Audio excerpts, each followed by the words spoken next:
And good evening, one and all, and welcome to the award-winning Absolute Football Podcast. Absolutely WSL. Isn't it exciting? I'm excited to be here. I'm so excited. I've actually had a catheter installed to help me manage my excitement throughout the evening. And of course, you will know as well as I do, I can't do this alone. No. I am not alone, but there's no need to fear. The team is here. Good evening, everybody. Chloe, first of all, how are you this evening, Chloe? I'm doing really well this evening. All my exams at uni are over, so I'm really good. How are you? Oh, I'm sensational. I love the Westlife shirt. I love that. That's one of my many guilty pleasures that I have there. But but Rebecca is with us this evening as well. You're not in a Westlife shirt, but how are you? I am very good, thank you. Ah, beautiful. And we've actually, believe it or not, he has a face. He has a face to display in the place. It is Paul. How are you this evening, Paul?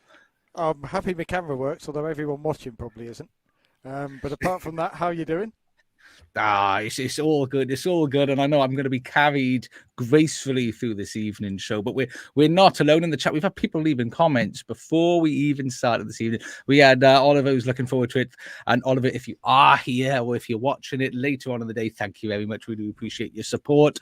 And Mark, let's go indeed. And Mr. Luke is watching. All the everybody, good evening, Mr. Luke. And Samuel, young Samuel, is there. He's welcoming everybody this evening as well. And Michael was joining us previously in the week. Thank you for joining us again, Michael. I hope you are doing well. And Charlotte is excited. She's very excited. She hopes you're all good because that's just all she wishes is good and love to everybody. And Simon, good evening, Simon. Thank you for joining us. And to anybody watching live, feel free to interject, throw your comments in as and when you fancy it. And Oliver is still here, beautiful. And Dmitry is here as well. Thank you for look at all this support. All this support is absolutely lovely. And I know it's not for me, but I'm feeling the love. I'm feeling blessed. But for any of our audio listeners, you can also join in the conversation live on YouTube or Twitch at 8:30 on Wednesday. And to get things started, we're going to go around. We're going to start with one of the bigger games of the WSL weekend, and that was Chelsea 3, Manchester United 1. I mean, Chloe, we'll start with you at the top of the page. How did that game make you feel? Honestly, that was such a good game, and having it at like Stamford Bridge as well. You know, with like I think it was like a record of like 40,000 people there. It was incredible. I mean, let's just talk about Lauren James. I mean, I know I talked about her a few weeks ago saying she was one of my players of the season, but she's just so good. Like she scored a hat trick and regained a 3-point advantage at the top of the Super League table, which is just impressive in itself, like Emma Hayes' final season as well. She, after just 5 minutes as well, she scored, knocked the ball straight past Mary Earps in goal. And yeah, Lauren James is just absolutely stunning. And we've got in the chat, Simon's agreeing you, Lauren James is fire. And she did, I mean, she stepped up under a bit of a spotlight. Obviously, Sam Kerr out being injured. A bit of the spotlight was shining on her, and she did step up. Scruffy first goal, I thought, but then the next two, weren't they just beautiful? You must thoroughly enjoyed that. But what I was wondering, the celebrating in front of the United fans, Chloe, are you down for that? I'm not normally. I mean, I do think it was a bit like naughty of her. It was a bit cheeky of her to do that against her former club as well. But everyone does it, don't they? They all have a cheeky little celebration. Yeah, I mean, I'm not adverse to it. I don't like people not celebrating goals. That knocks me off. That sort of grinds my gears a little bit. But I mean, the general football. I mean, they only had 5 shots on target, and 3 of those went in. Would you say that's down to the quality of the finishing, or do you think? Oliver's saying it's certainly not fire for United. Did she just have a bit of an off day, or is it just the quality of the finishing? I think the quality of the finishing from Chelsea was just insane. Like, I know that's what Emma Hayes drills a lot of. Like, she's all about clean finish, getting the ball in the net. You could definitely tell that Chelsea are still without, Sam Kerr with the ACL injury, and Millie Bright, who's been out for a long time now with a knee injury as well. But they're just Chelsea, I think, are just unstoppable, and I genuinely think they are proper on track to win the league again. I'm still a bit salty, but I thought that Natalie Bjorn had an incredible game. Like, I'm still very salty she left us, but I think she was phenomenal. Yeah, they did play well as well. I mean, in the chat, Simon saying everybody loves a little bit of poo emoji housery, trying to keep us at least PG. But if we're going to be a 12A, we could say shit housery. But we'll try and keep that clean, because that no one enjoys that one. I mean, I'm just to give you a heads up, we will come on to Manchester United in a moment. I mean, Rebecca, though, I mean, I'm assuming you watched the game. Did you enjoy that? Yeah, it was a good one, as Chloe said. Lauren James, like, round of applause, which is honestly incredible. Second leading goal scorer in the league now. She's on fire, and yeah, a very nice assist from Natalie, but we'll say that one through gritted teeth. I tell you what my thoughts were. I mean, obviously there's a lot of spotlight on Lauren James now. There's been a lot of conversation previously before this game about sort of attitude and the way she approaches the game. Obviously, Emma Hayes has a stern hand over that. She leaves at the end of the season. Do you think she's going to go a little bit, Lauren James is going to detract a little bit from the straight or narrow? Do you think she's able to keep herself in check and keep herself on that edge that she needs to perform? Hopefully she'll be able to keep in check. I mean, Emma Hayes is such an incredible manager, and if she can shape her to be the player that she is now, hopefully she will carry on to perform in that way. I mean, there's certainly going to be a lot of pressure, a lot of spotlight. I mean, where there was a lot of pressure as well was on that Manchester United team. And Paul, I've heard you have views on Manchester United. I mean, the game for you, was it Chelsea were really good, or did Man United just not know how to deal with them? I think both. I think Chelsea are so good, Manchester United just can't deal with them. I don't think many teams can. When Lauren James is playing like that, there aren't many teams in the world that can deal with her. So I think this game by itself isn't, indicative of Man United's problems, but I think it is in a way, because these are the games that if Man United are serious, they have to run teams closer in, and they're just getting... Mark Skinner just looks out of ideas every time he plays Emma Hayes, every time he faces Jonas Eideveld, every time they face Manchester City, even now when they face Liverpool. I'm sure you'll enjoy that one with Liverpool winning. But I just think it's interesting, the conversation around Manchester United now, because it's I think it was one of the national reporters said, this is the first time in the WSL we've really seen a manager come under real pressure. We've seen bits of it before. Gareth Taylor has had it a bit. There's Carla Ward perhaps at the start of this season, but this is the first time you've got fans holding signs out asking for his sacking, and it's really interesting the way the women's game has dealt with it, because I don't think the women's game as a whole is ready for, well, maybe not ready, but not used to that sort of thing, because we're all, it's a very positive emphasis on things. And now it's got bigger. Now you're getting a lot more of that kind of things that men's football has been used to for decades. And it's really interesting to see the way it split the Man United fan base. Yeah, because I was going to ask about that, because I saw a video after the game of one of the players, I can't remember who, but a fan was holding up a sign basically saying Skinner out, and they were saying, no, put your sign down, insinuating that the team were behind him. But I've seen so many clips where he doesn't seem to be creating unity within the squad. He seems to just be shouting and squeaking at everybody. Do you think it's right that the players sort of give the fans a little bit of grief for voicing their opinion? I think in that case, and again, this may sound harsh to some people, but again, in that case, it was Rachel Williams, and Rachel Williams has played under Mark Skinner at Birmingham as well. Those two are linked together. And I didn't say this, but a lot of fans, I saw the opinion, the only reason she's doing that is because she knows if Mark Skinner gets sacked, she's out of a job, effectively. So there might be some self-interest in there. But I think it's interesting with Skinner because he's a manager who talks a really good game, but he contradicts himself in press conferences. Like he was talking about Lisa Nolson before the game, and people were asking about why she hadn't played that much. That's a real bone of contention among United fans. And he said initially the only thing holding Lisa back from playing is Lisa. And I look at it and I look at the emphasis on mental health in the game recently, and I compare his approach with Emma Hayes, who is critical of her players but only in private. Like she only hints at it in public. And I look at how he says a lot of words, but they don't seem to be anything. He seems to be like your kind of middle manager who says all the right things, but everyone underneath him secretly thinks they don't have much trust in him. And I think we're starting to see that now. I really think he's starting to lose the dressing room in a way that we haven't really seen in women's football yet. And it'll be interesting to see where this goes the rest of the season. I think if they lose against Man City tonight, and I think if they have a bad run the next couple of weeks, particularly in the FA Cup, then we'll start to see whether his job gets questioned or not, or whether he can hold on till the end of the season and just quietly let go when his contract finishes.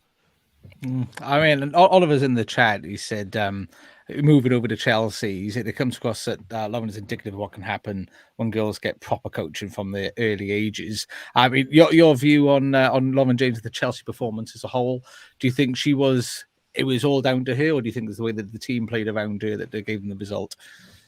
I think you cannot look past the Chelsea team, but also I think you could put Lauren James up against 11 with 10 other Park footballers, and she'd still do that.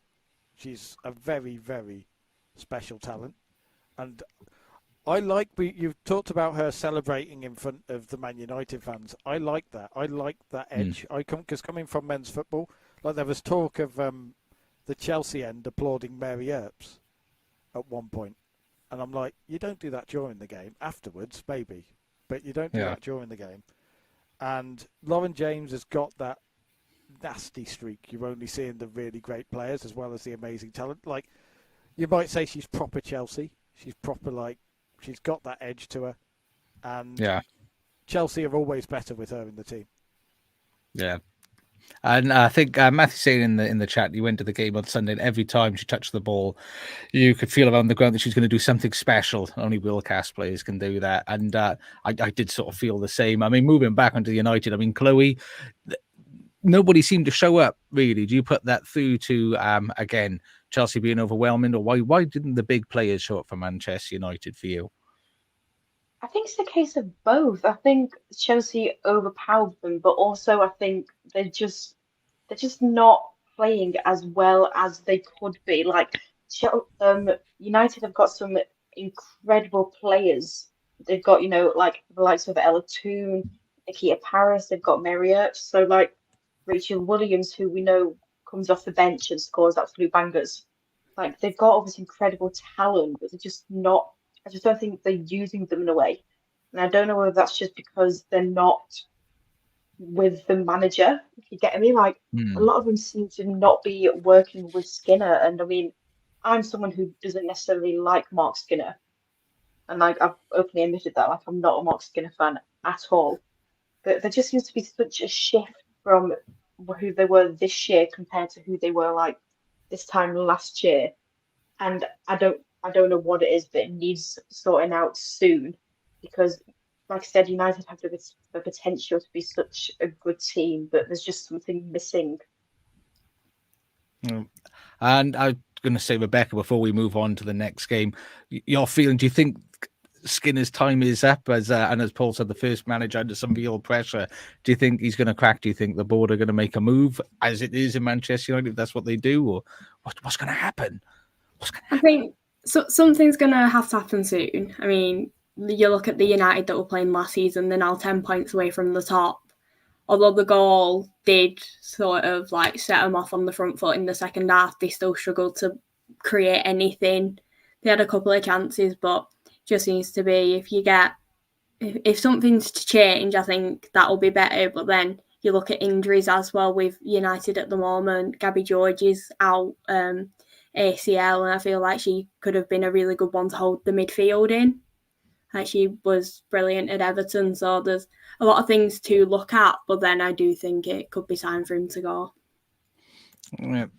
Well, certainly interesting times. Another team player. I think we're going to go on to one for you, Rebecca. Next, the next game. I'm sure you're very excited to see. Before we do, Oliver in the chat, you want to get to an England game to watch. Lauren James, he doesn't think even a name that I can't say could bring it to voice. I do apologize, my pronunciation. I'm just going to batter that. Matthew, look at that. Isn't that lovely? Matthew and Oliver having a little bit of a chat in the chat. And he's hoping you get to go to a game. And certainly do. Why not? You shall endeavour. But one of the other teams at the top of the table, Arsenal 2, Everton 1. Rebecca, how did that game make you feel? To be honest, it was a great performance from Everton at times. To say we only got beat 2-1 off Arsenal is quite good for us, especially with recent form. I thought Courtney had an amazing match, the save she were making, and then Tony Duggan, what a player. I know, Chloe, you'll agree with me on this, but we could talk about her for ages. Honestly, she has come back and she's brilliant. The impact that she had for like the 10-15 minute impressive spell that we had. Katja getting on the score sheet, I love her. She's such a nice person and she's such a great player. And as much as it pained me that Arsenal won, it is great to see Beth Mead back scoring. Could have been against anyone else, but they have a good team. I mean, I've been trying to catch up because, as some of you'll know, I'm normally on the Premier League show, but I'm trying to support this one, and while we get the WSL show running, so I did catch up on some of the games, and that Arsenal squad is stacked, isn't it? I mean, do when you go into a game like that as an Everton fan, do you think, oh, balls, or are you confident you might be able to do something? I mean, because they're just loaded with talent.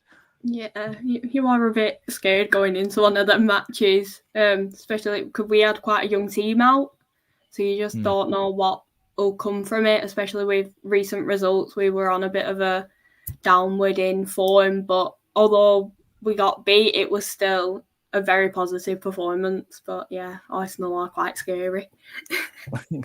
I mean, Chloe, again, it's another Everton fan. How did that game make you feel? To be honest, I'm proud of the girls. Like Rebecca was saying, you go to Arsenal and you go a bit like, oh no, because they've got this incredible team of players. Like they've got Beth Mead back, they've got Vivian Miedemar back. They've also signed Emily Fox, who's incredible, and Leah Williamson made her. This isn't relevant to last week, but I'm just so excited about it. But Leah Williamson is back on the pitch. Like, she's made her re-debut for Arsenal about 20 minutes ago. Like, she's back on the pitch, and it's just made me so happy that she's now back. And but back to this game, because I've got to be sidetracked about Leah Williamson. As we all have. I mean, it's a big thing that are coming back. But no, I'm so proud of that team. I do really love watching Tony Duggan play. Like, I am a Tony Duggan fanatic over here. I think since coming back after having her baby, she's just gone from strength to strength, and she's been absolutely phenomenal. She's been what Everton have needed, and I just love her. She's such a nice person as well. Like, I've met her a couple of times, and she's just so lovely. But yeah, 2-1 is pretty much an achievement for us. Yeah. I mean, there wasn't. I mean, look, I'm looking at the stats of the game. There wasn't a huge amount of opportunities that you fashioned. Do you think the girls just dug in? Is that we just the proud of the most fact that they dug in and didn't get obliterated? Yeah. That's lovely, because I get really upset if when things don't go my way, and I sulk and throw my toys out the pram like a spoiled child. But Paul, I mean, we spoke about that stacked Arsenal team. I mean, as well as they're playing at the moment, what do they need to do to try and overcome the very informed Man City and obviously Emma Hayes' Chelsea? Work out if they can play Miedemar and Russo together, because I still think I'm still one of the few people on the planet, and I'm going to commit women's football heresy now and say I think Arsenal are actually not as good with Leslie Russo on the pitch now at this point.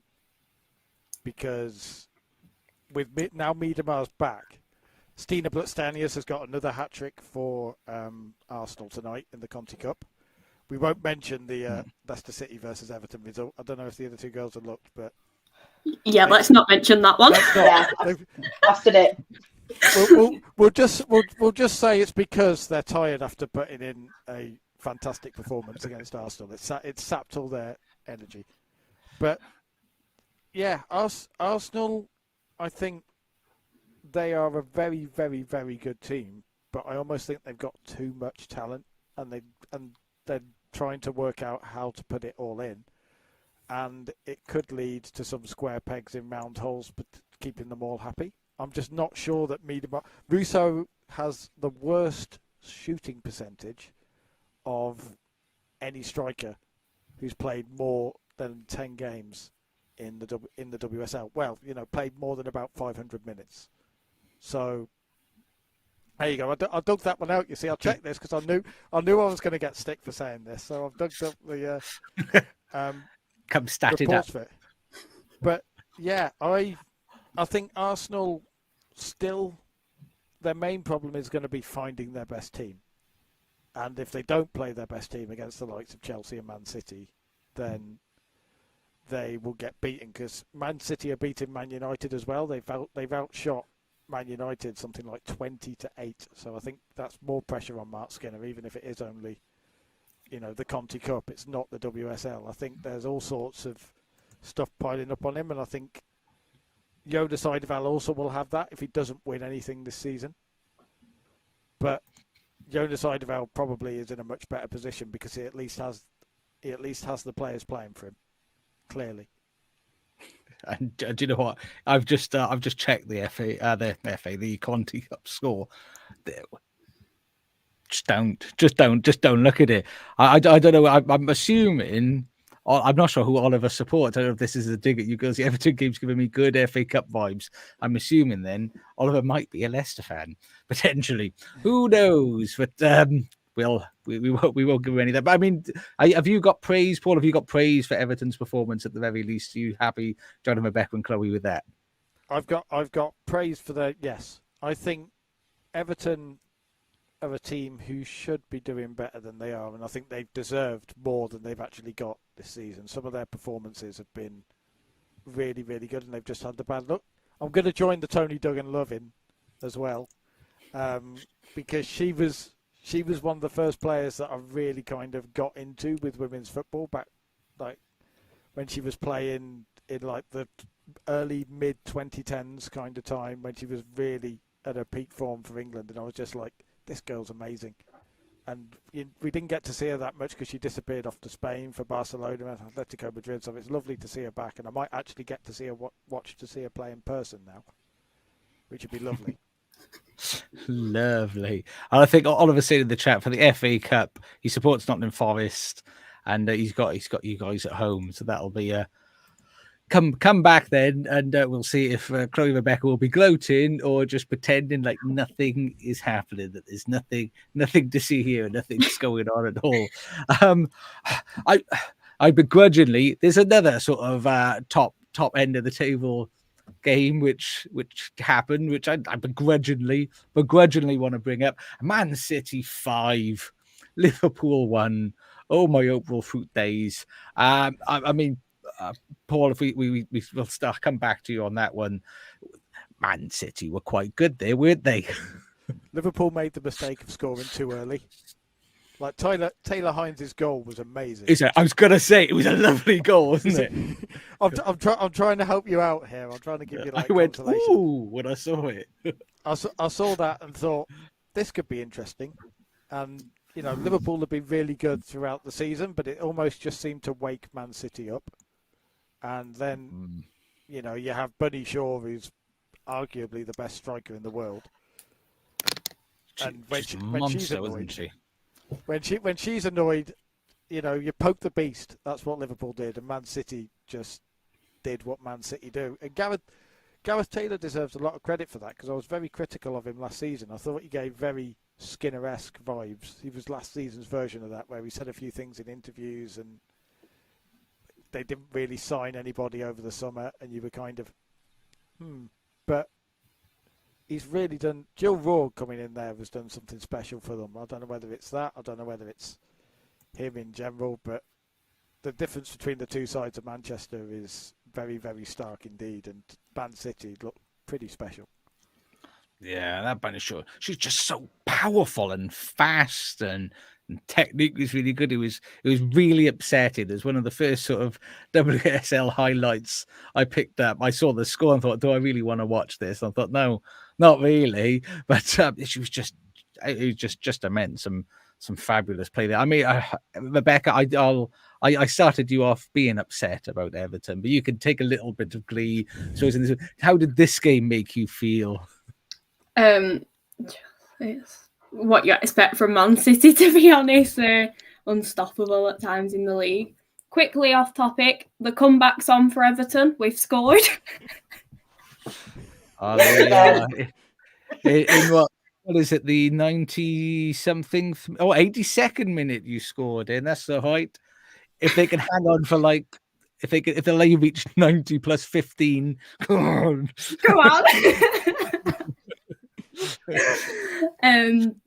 Yeah, it's the same. Bunny Shaw's just on a different level in the WSL at the moment. She's scoring goals left, right, and centre. I think I saw it say it's a third hat trick in 4 WSL matches, and it's just incredible, like how well she's playing at the moment. And Chloe Kelly being back on the score sheet, penalty, but I do like a Chloe Kelly goal. I tried to. Is that the game? There was one of the games where there was a goalkeeper foul. Just it was outside the box, but they gave a penalty. Is this the game? Am I thinking of this one, or is it another one? The keeper ran out, wiped somebody out on the edge of the box, and I got very upset about it. No, is this the wrong? You could tell me if I'm wrong. That happens, Sure. Well, I'm going to say yes then. I'm going to say yes. It shouldn't have been a penalty. I feel really good about myself. But I mean, Liverpool haven't been playing too bad. They've sort of silently been performing okay under the radar. Do you think did this game really just show the gulf in class between the teams at the top of the WSL and everybody else? Yeah, I mean, I hate to say it, it pains me to say, but Liverpool have actually been really good. Like what Matt Beard has done with that team in the time he's been in charge is amazing, and he's just a good manager. Like, seems to know how to get the best out of his players, and I just think it's that like shift, because Liverpool didn't actually play badly. It's just City were better. I don't know. They were good. It did hurt my heart a little bit. But I mean, Paul Chloe said Liverpool have been playing not too badly. Do you think they're going to be able to sort of dust themselves down after this and just accept that they're just a really good team, or do you think this could affect their confidence a little bit? I don't think it'll affect them at all. And again, it's because of Matt Beard. Like, he's obviously had experience. He's won WSL titles with Liverpool before. Then he went to Bristol City. Then he came back. But he's got a mentality in that Liverpool team that will kind of just go, okay, because this is a Liverpool side that have won at Arsenal. They've beaten Man United away from home. So they were, to be honest, they were probably due something like this, like actually having a top team play like a top team against them and properly try and restore the order in the WSL a bit. But no, I don't It was in Man City said, "Get back in your box." It probably was actually. Yeah, it's like, okay, you've beaten those two teams. Here's what an actual title contender looks like.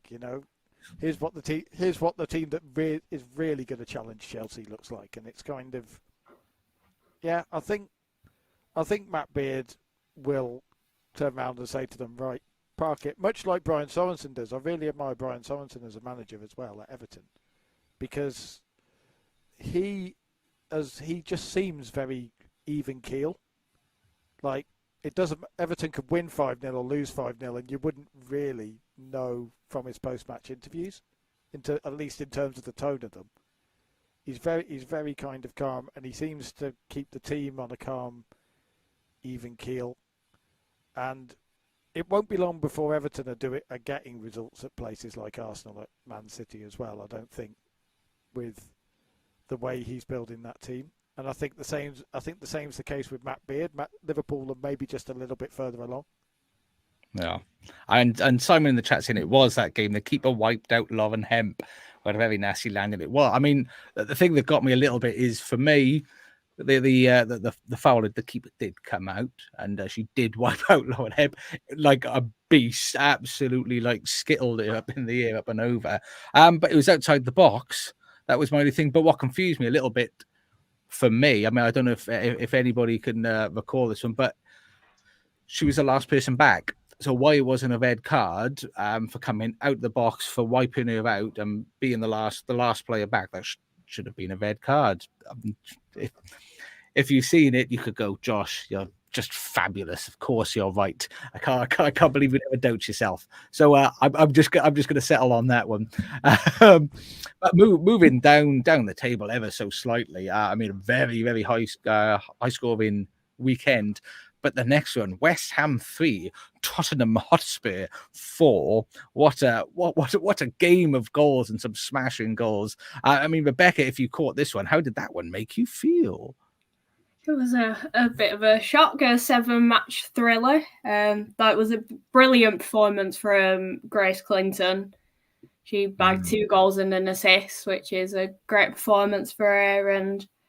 And just feels like it was a good one, but Spurs stay 6th now, I think it is. Same points as Liverpool. So yeah, it was quite a good match. I enjoyed that one. Yeah, it was that. And incidentally, this is a first. Make sure this one is clipped. Charlotte agrees with me. It was a definite red. Who would have thought I would say something that Charlotte agrees with? But I'm glad. Clip it. Remember it. We're going to embrace that one. I mean, I think I'm not sure if you saw in the game. I think it was the second goal. It was for me, it's a goal I always sort of associate with Frank Lampard, the player hanging around the D off a corner and the ball comes out. And I can't remember the player who scored it, but absolutely spanked the back doors out of it. And it's a fabulous goal. I thoroughly enjoyed that one. I mean, West Ham wasn't that unfortunate, because they tried. They were like the little engine that were trying, and everything that they did, you think that they're getting ahead, and just Tottenham just had too much of them, didn't they?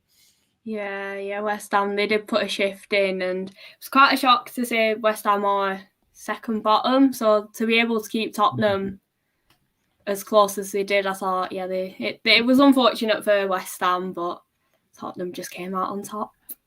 Do you know what? They were equal. Both teams had 16 shots, and there was only 4% swing in possession. And the thing that always gets me is, normally in a game, the dominant team will have more of the ball and more passes made. But despite having more of the ball, they only had like 30 more passes, which is just it's pretty phenomenal. I mean, Chloe, I'm assuming you must have seen some of this game. What were your thoughts on West Ham 3, Tottenham Hotspur 4?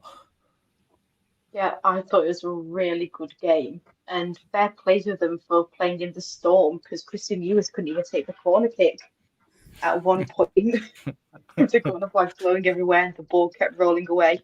But it was really good to see her on the pitch. Like, I've been a fan of Christy for absolutely ages, and it was really good seeing her get on the pitch and play. It was also really good seeing Katrina Gorry, and because I think she's a phenomenal player as well, and they're 2 such good signings for West Ham that hopefully could be the players that they need. But to be fair, Tottenham came back fighting. Like, they had such a fight, and you could see it in the face, like they really want it. But someone I've been impressed with on the Tottenham side is Grace Clinton.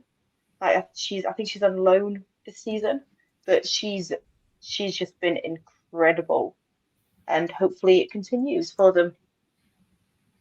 Yeah, I mean, Paul, on your views on that. Again, was this? I just can't think of it was such a balanced game. Did you think Spurs deserved to edge that one, or was it just toss of a coin on that? I think toss of a coin.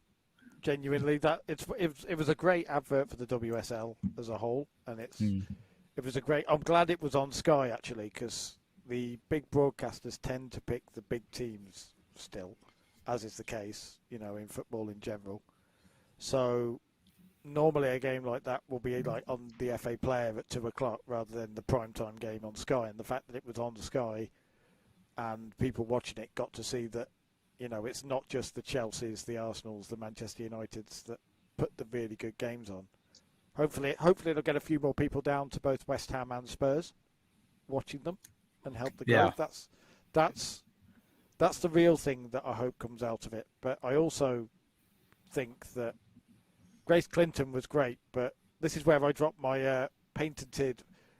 The goal was nice. What about the assist though? For one of Grace Clinton's goals, where Evelina Sumanen made a run to just one-touch pass it to her and then stopped her run.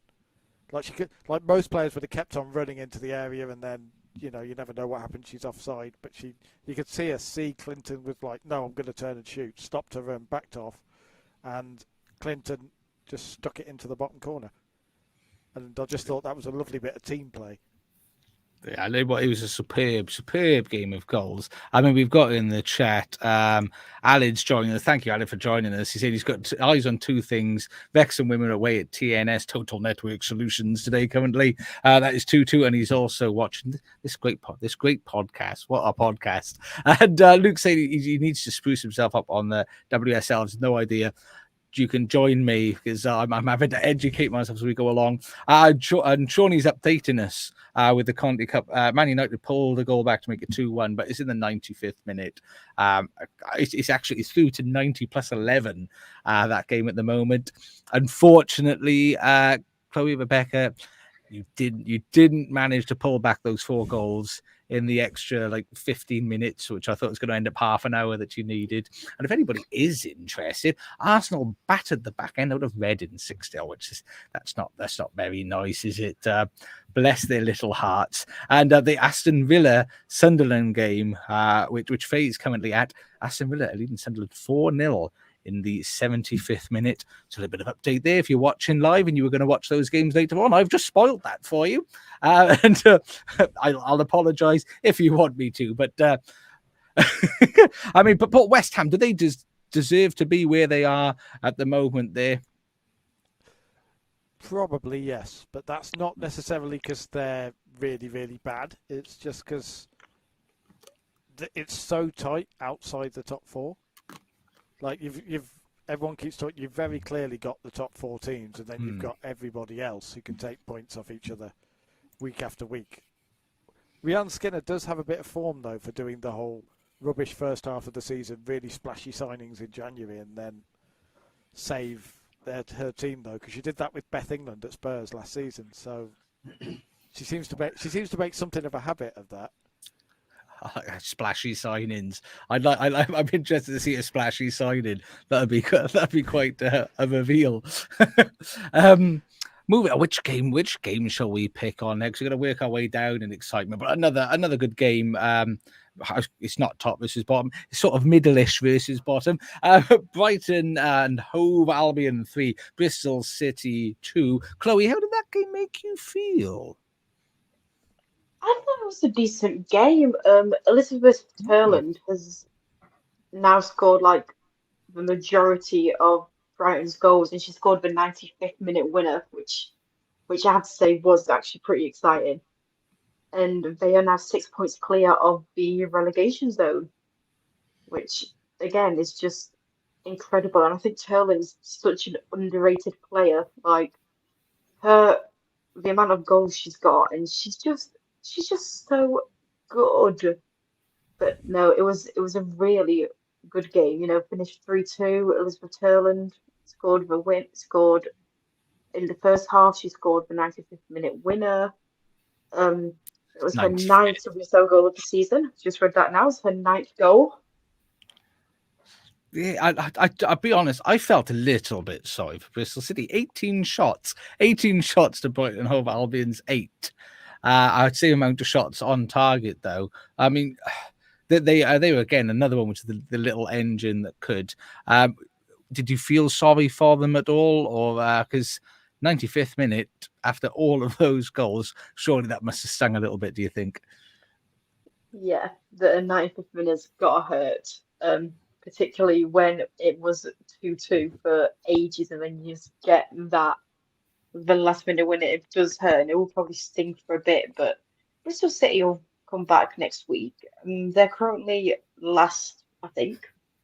Yeah. Yeah, they're currently bottom of the table, and it does look like they're going to get relegated. But this was such a decent game, and you could see. I know we keep saying it, but you could see their fight, like we want to stay up. But it was just stunning, and the fact that it's only Bunny Shaw and Lauren James who have scored more WSL goals than Elizabeth Turland is just insane. You want to think it would be those three competing. I'm Matthew in the chat saying if Bristol City want to survive, they need to sign someone who has massive WSL experience, perhaps a Tony Duggan, but I don't think Freya and Chloe would enjoy that at all. I mean, Paul, would that be a splishy splashy signing for Bristol City? And do you think that's what they need? That would be a huge one, and they do need a goal scorer, because they have. I'm going to do my stat thing again. They've actually scored 12 goals, but Brighton have only scored 13, and they're 3 places above. Liz Turland has scored 3/4 of Brighton's goals, and she's still not getting talked about as a striker. I think if Bristol City had someone like that, because so many of their losses have been by 1 goal, if they had a 10-goal striker, they'd probably be above West Ham by a couple of points. They might have saved a draw because they only lost, for example, 2-1 to Arsenal. They only lost this game 3-2. A couple of goals, and Bristol City are up out of this, and West Ham are the ones worried about. I think the West Ham Bristol City game, now is the one to watch, because I think that will all but decide who goes down. The result of that game, because if a team wins that, they go 3 points clear, and I can't see either team really going on a run. And that is next. That's coming up on Sunday. Bristol City, West Ham. I mean, just as a throwaway comment, but what's your prediction for that one? Who do you think would come out on top? West Ham should take that one. Based on the lineups, West Ham should take that one. But Bristol City have signed a Canadian attacking midfielder who is Sarah. I'm going to have your problem with pronunciations here. It's Statharidis, I think. I'm probably going to get that wrong, but it's fairly close to that. And they need more attacking players. They need someone who can find the goals. Emily Testrup has got 5, but they need another 5, 6, 7 goal scorer in the second half. They need to make a splishy splash. A splishy splash, indeed. They do need to be splishy splashy. Rebecca, that game 3-2, was that the splishy splashy enjoyable game for you? Yeah, it was. To say that Brighton had to come back twice to be able to take the 3 points. I did feel quite sorry for Bristol. They're like, we've done it, and then 95th minute winning. No. It's like they're just slaves of to the let's play as many minutes extra added on as humanly possible. But I mean that brings us on to that. I believe this is the last game for us to cover in the WSL portion of the show. I think this is right. One that I cannot believe only ended 1-0. Leicester 0, Aston Villa 1. I mean, Rebecca, staying on you, how did that game make you feel? It was a very exciting one. It was very evenly matched. I thought both sides had some incredible chances. Great goal from Rachel Daly that came from a corner. The Leicester's new signing, I apologise now for pronunciation. No. Yuka.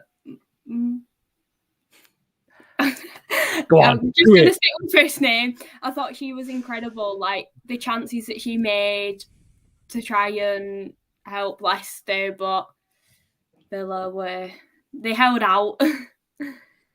Yeah, I was looking at the game. Where's all of my stats gone? I mean, 15 shots for Leicester with 6 on target, 30 shots for Aston Villa and 6 on target, but just 1 goal. I mean, do you think that was quality goalkeeping or lackluster shooting? Lackluster? I think it was a Under bit Leicester. more. I feel as though both teams put a shift in keepers, defence. Yeah. But it was certainly a good effort shown by both teams there. Chloe, I mean, did you catch that game? What were your thoughts? I did catch it. I thought it was a good game. Like you, I'm surprised it only ended 1-0 because I thought there was at least going to be the amount of chances that both teams had. I thought there was going to be at least a couple more goals. But I mean, it's quite surprising that this was only Villa's 4th victory this season and that Leicester are now winless in their past 8 WSL games. Emphasis on the WSL because we know we just got beaten the club. But yeah, those stats are mad, but it's honestly, it was a really good game, and yeah, surprised it ended only 1-0 because I thought it was going to be at least like a 3-3 or at least something like that. You just felt goals were going to happen, but just nothing, just nothing come out. I mean, Paul, Aston Villa, they haven't drawn a game, so that they managed just to be able to edging out the result in that one. I mean, did you think that they deserved the 3 points there, or do you just feel really bad on Leicester? I mean, I feel a bit bad for Leicester. I'm biased because my favourite WSL player who's from Coventry, Shannon O'Brien, plays for Leicester, which is, for anyone who knows the men's game, is very hard for a proud Sky Blue to feel. I was going to say, don't say that too loudly out in the street. Well, I've actually got her shirt, a Leicester shirt, and it's the only. I joke it's the only reason I'd have ever allowed a Leicester shirt into a Sky Blue fan's house, and it's the only way I'd ever justify it. But she did play for Coventry, is my excuse. But I think we've been talking about needing goal scorers. That game shows why you need a goal scorer. Rachel Daly scoring, like that's the difference. Because Leicester haven't. They've got really good goal scorers. Like they've got several scorers who've scored like 3-4 goals. Lena Peterman, Jutta Rantalas, Shannon O'Brien are all capable of scoring. But Rachel Daly, you give her one chance, and when she's on form, she'll finish it. And I think that's what happened in that game, and that's what Villa relied on a lot last year. And they moved away from it a bit this year. Or Rachel Daly wasn't perhaps hitting the heights she did last year, and we saw the effects of it. But that game was why you need a star number 9. I mean, and in the chat, interestingly, at the moment, Aston Villa are leading Sunderland 5-0 in the 86th minute. But Simon's saying Villa apparently have played an ineligible player against Sunderland. I don't know anything to do with what that's about. I mean, if anyone wants to look that up, feel free and educate us. But I mean, that could be, if that is the case, that could be quite catastrophic for Aston Villa, because quite often in a cup game, I'm sure you'd forfeit the game if you field an ineligible player. So that will be certainly interesting. But Simon is also from Coventry, Paul, and he says you have a disgrace to the Sky Blue Army. I've never been back allowed on the West Terrace like I was as a kid, and I've never been allowed back in the CBS after that. I'll have to keep your head down next time I go up. Yeah, you'll be in a world of trouble there. But I mean, these are the games that we covered off. So we spoke about Leicester City, nil, Aston Villa 1. Just checking, we've covered them all. Arsenal beating Everton 2-1, Chelsea beating United 3-1, Brighton beating Bristol City 3-2. Incidentally, some sloppy defending as well. I forgot to add in by Bristol City for I think certainly the first goal, I believe it was, and also again in Tottenham West Ham, sloppy defending, trying to play up from the back in that one. But I don't want to mention Man City 5, Liverpool 1, and West Ham 3. Tottenham Hotspur 4, and Simon's telling us apparently Noel Maritz played for Arsenal earlier in the competition. allegedly. And if that is the case, that is shameful. Hang your head in shame, Aston Villa. But what does that do to the table, I hear you ask? Well, here it is. Chelsea are still at the top on 28 points, only 3 points ahead of Man City into a second, and Arsenal joining Man City on 25 points. It's very tight in that top three. Only one victory separating those top 3 points. I mean, on that top three there, are we pretty set? I mean, if I start from the bottom and work my way up, Paul, are you quite set that top three is going to be it consistently through the season, or do you think one of the 3 teams below on 18 points could sneak in? I think Liverpool or Tottenham could certainly get nearer to that top 3. Whether they'd actually sneak into it, if Liverpool did the double over Arsenal, for example, that would make life interesting. Or if Spurs did the double over Arsenal, actually, that would make life interesting. But no, I think realistically that probably is the top 3, and probably in that order as well. But Rebecca, do you concur? Do you think that top 3 is how it's going to win? Should we just shut up shop right now and not even bother?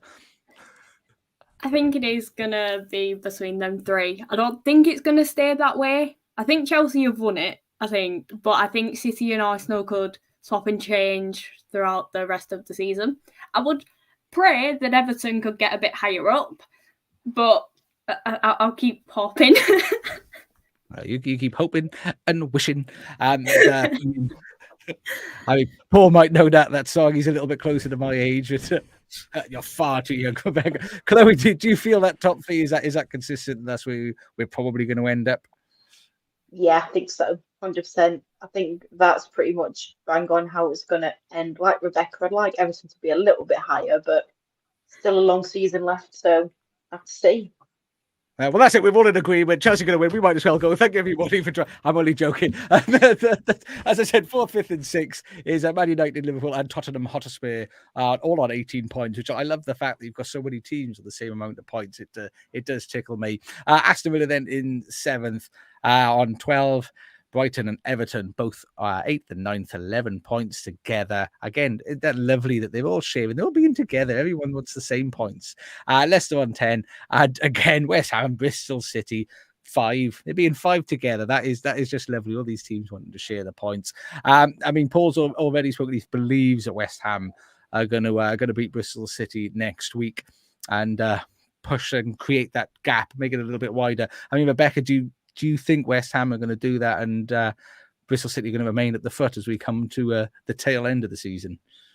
Depends on what Bristol and what West Ham turn up. It's like they're both putting in the fight, so if they keep going at that, we could be in for quite a good match.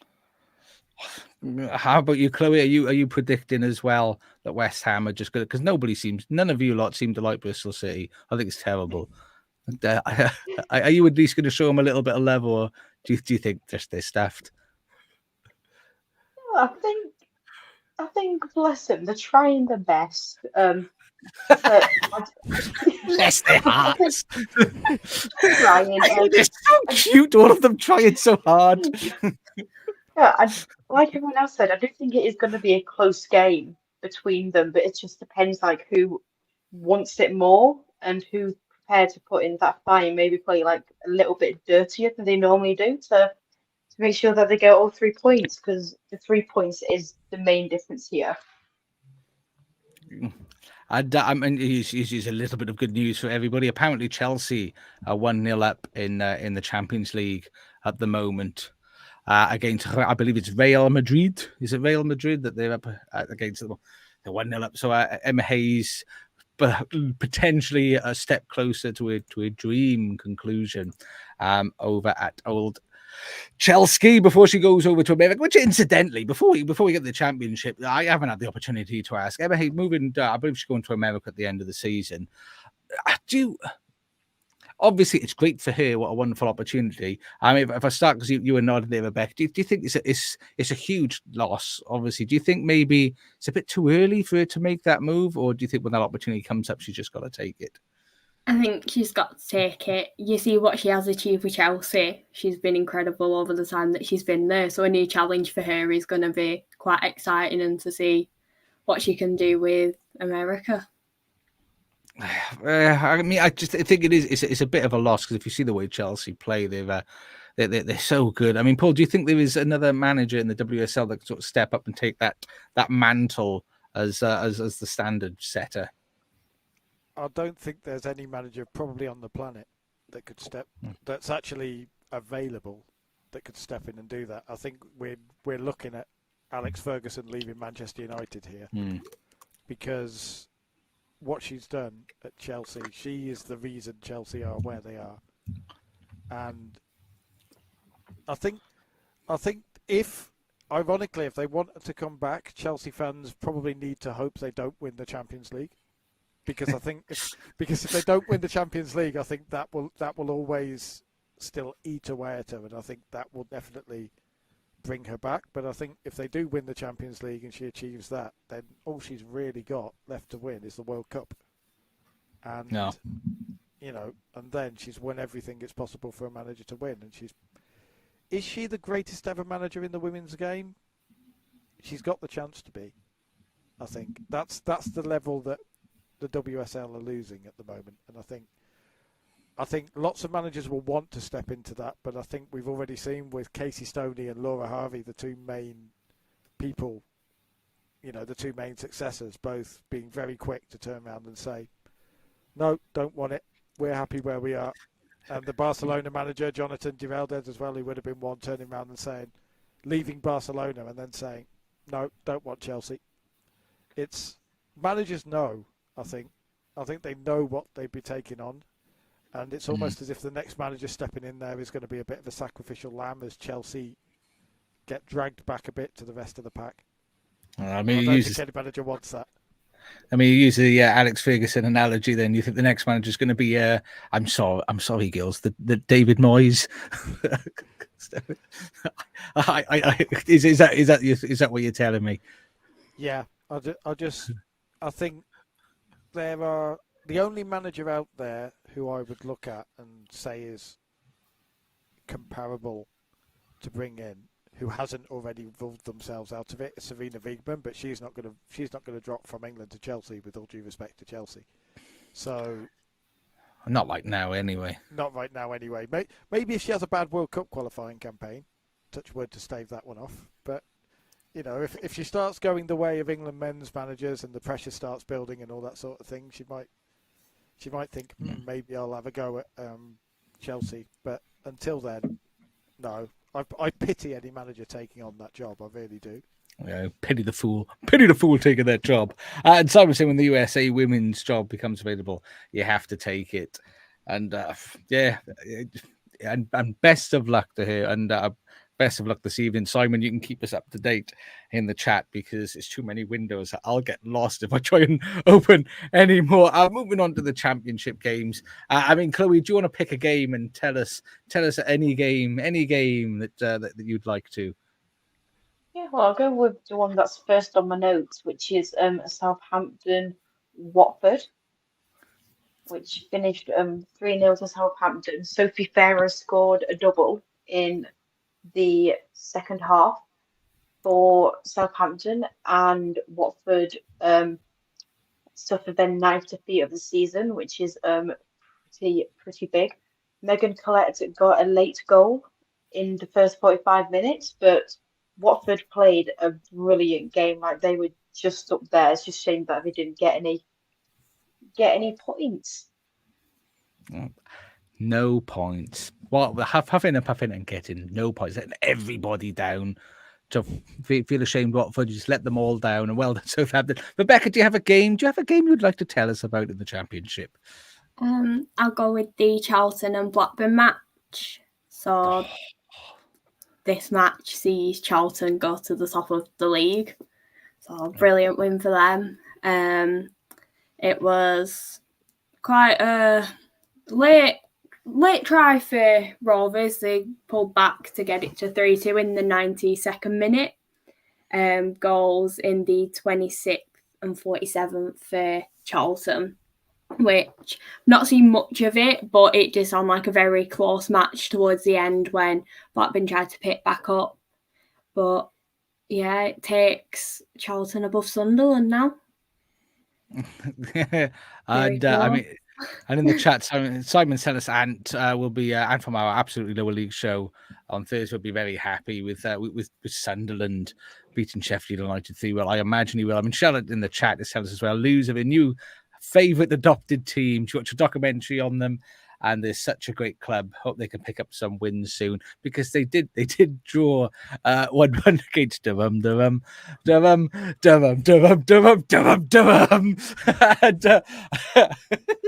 Paul, which game would you like to tell us about in the championship? Well, Lewis versus Durham was the one I commentated on, and Lewis were very, very unlucky in that game not to get a win because they scored at about the 54th minute and then just kind of held on. And the Durham's was an own goal in the 95th minute, and I got a 95th minute own goal. Yeah, ball played down the right side. It was crossed in, and a Lewis defender. I can't remember. I should know which one it was. It was Ellie Hack. Stuck a leg out and deflected it past her own goalie. And it's stuff like that. Sorry, Shah, but it's stuff like that that makes you think they could be one of the two teams going down. Like they're just not getting the look. They're a lovely football club. They have the best ground probably in women's football. Certainly the best name, the Dripping Pan.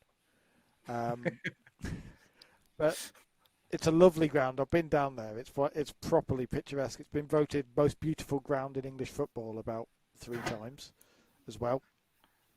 For like views, and they have craft ales and all sorts of stuff. It's a proper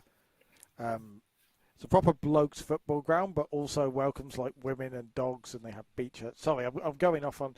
You need to get down there, Shah. Put it that way. I think you'd love it, just with everything down there. But yeah, Durham, one of those teams that just always seem to get a pesky result, but also with all the other results. Birmingham didn't play. They were top of the table. All the other 4 teams below them won, so they dropped to 5th. That's how close it is at the top of the championship. That's why I love watching it so much. It's really turning into a properly dramatic battle, especially with only one team able to go up. So if I had any message to anybody, it's watch the championship. Watch us every week talking about it because it's amazing. And just while we're on it in the chat, Chelsea are now winning 2-1. And Mark saying Vic Ackers will always be the best manager in women's football. So take that, Paul, allegedly from Mark. And what we also got going on? Charlotte's agreeing with you, Paul. They're having awful luck. Do you think she loves him because of an underdog, a bit like Rochdale? And I don't know what the stadium's like at Rochdale, but maybe like picturesque grounds as well. I mean, and Graham's joined us, and a good evening, Graham. Graham, Chloe's already mentioned Charlton, Blackburn. There's somebody else. Rebecca, have you got any notes? So I don't put you on the spot to make you feel all uncomfortable. Do you have any notes on the Charlton Blackburn game so we can make Graham feel a little bit better about himself? That was one I just covered. Tell him about it again. Tell him. So it sees Charlton go to the top of the league, as Paul mentioned, with the Reading and Birmingham match being postponed. So they are 1 point ahead of Sunderland. There's like 1 point that breaks up each one of the top 4 teams. So it was a goal-filled match with Raw and Phyllis getting goals in the 26th and 47th minute. Blackburn tried to come back, but they just couldn't, and it finished 3-2 with Blackburn getting a late second one in the 92nd minute. They like the late goals. They do like late goals. And does anybody else want to say anything positive about Charlton for Graham? See this, he's come in to join us on there, Mark. Does anyone else want to make him feel good about that Charlton performance? I was nice about them last week, but I still think they're going to be in and around there at the end of the season. I think they went on a 10-game unbeaten run last season, and they do like their late goals. I still remember them beating Coventry, the late lamented Coventry United 1-0 in the 94th minute last season. So Yeah, Graham. I think you might be celebrating. I wouldn't get too excited yet, but I'll put some champagne on ice for the promotion party just in case. And the Reading Birmingham game was postponed. I don't know why. Does anybody know? Is that to do with Reading's troubles at the moment, or just really bad weather? I think it was a sickness in the Reading team or Birmingham team. It was one of the teams, but they had like a sickness bug and didn't have enough players to play, so postponement. Wowzers.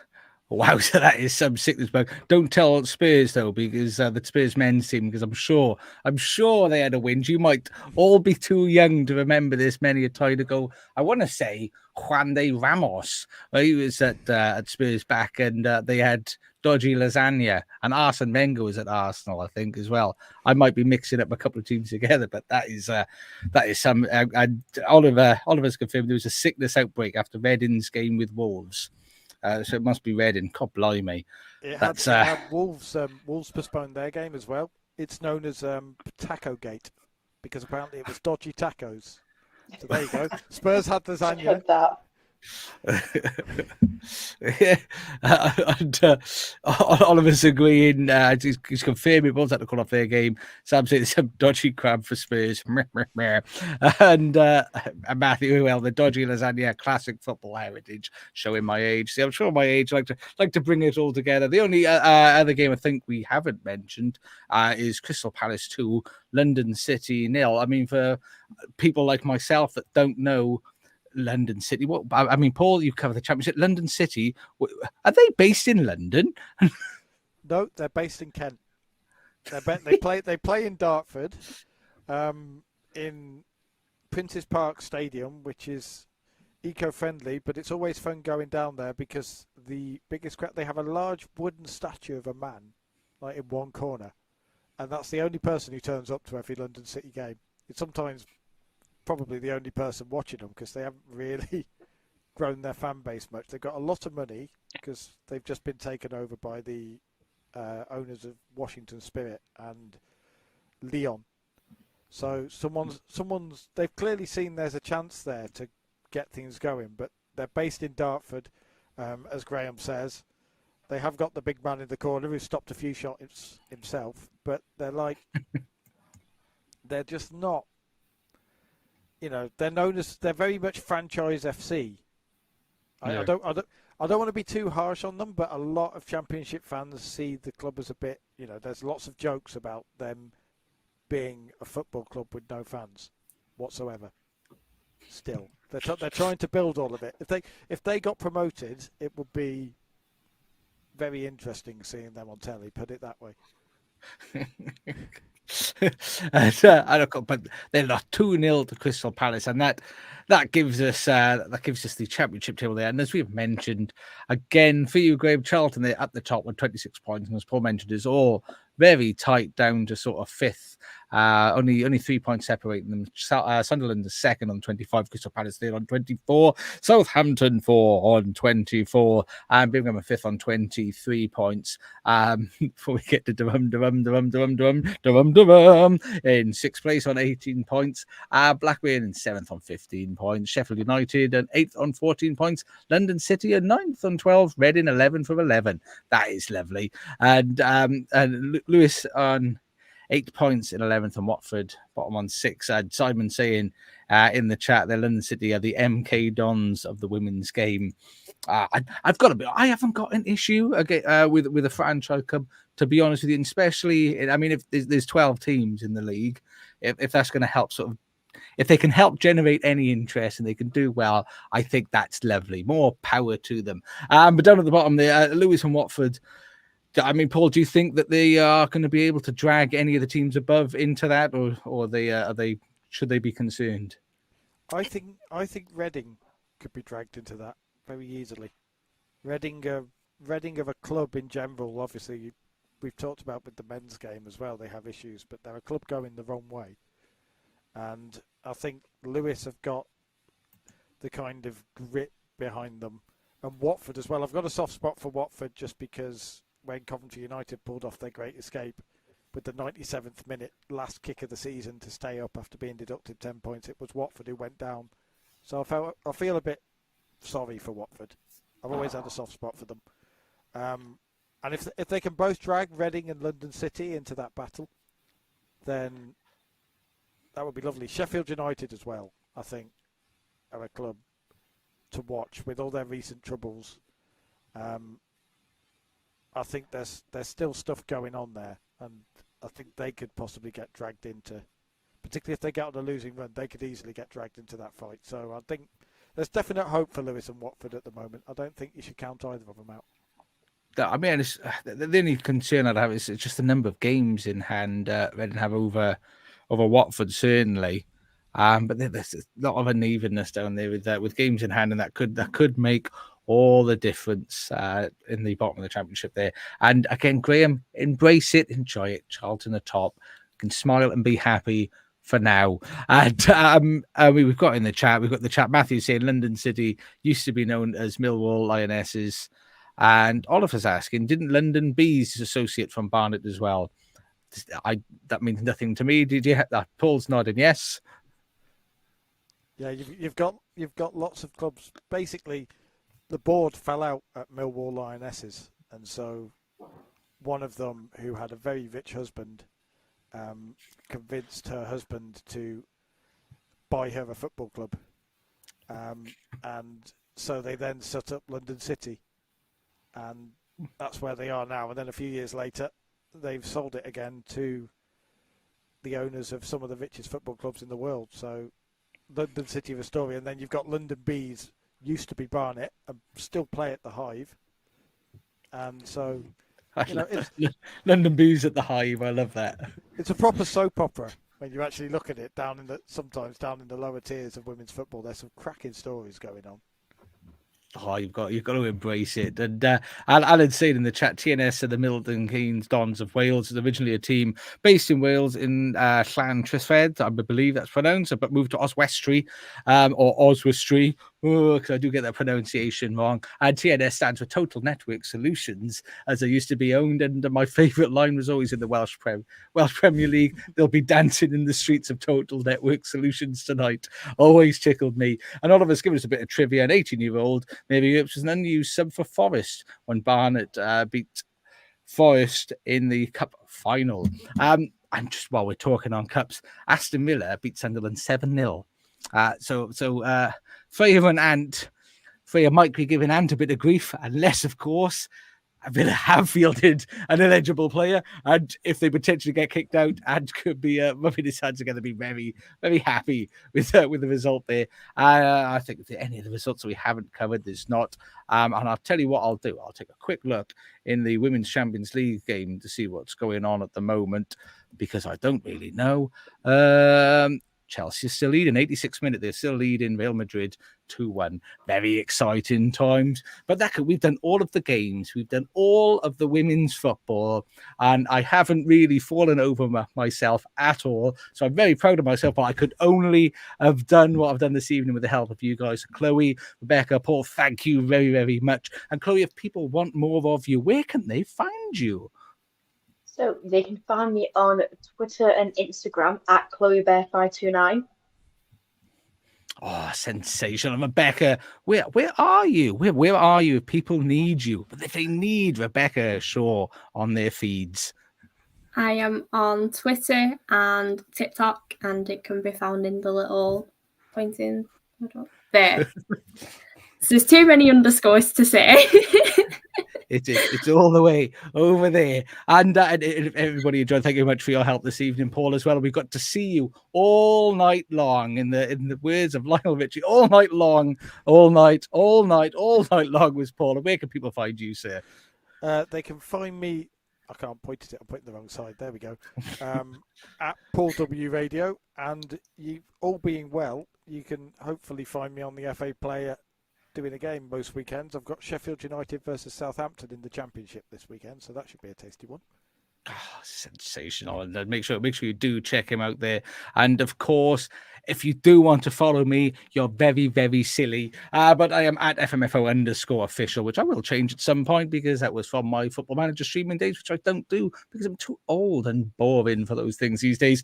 But the important thing is, of course, thank you to everybody that has joined us, everybody in the chat, Alid, Oliver, Mark, Graham, Luke. I try to remember all the people that have been in. We've had so many people this evening. So thank you very much, all the people who are watching on catch up. Thank you very much indeed. And for all our audio listeners, you can be part of the chat and the conversation. And how can you do that? Mondays, Wednesdays, and Thursdays live at 8:30 p.m. We have various shows. On a Monday, we are absolutely Premier League. Wednesday, of course, this evening is absolutely WSL and Women's Championship. And Thursdays is the Rowdy Rabble, the award-winning absolutely lower league. Thursdays, 8:30 p.m. But please do follow us. We're on Twitter at Absolute Ball Pod, and YouTube and Twitch, Absolute Football Podcast, and on the tick boom, we are on TikTok at Absolute Football Pod, Instagram and Threads, Absolute Football Podcast _, and on Facebook, the Book of Faces, the Absolute Football Podcast. Please make sure you do join us. Give us 5 stars, follows. It's free to subscribe on YouTube. Oh my days, it is free. So why not do it? Because every time you subscribe, an angel gets its wings. And to everybody, thank you very much for joining us. Sam's enjoyed himself there. Simon's enjoyed himself. Charlotte's enjoyed herself. She's even nice to me as well. I don't know what's right. I think Charlotte might be ill. She'd be nice to me twice this evening. But thank you everybody for joining us. Thank you, team, for all of your help this evening and carrying me through to a great show. Everybody, thank you for joining us. Hopefully, we'll catch you soon. Have a lovely evening. TTFN and ta-ta for now.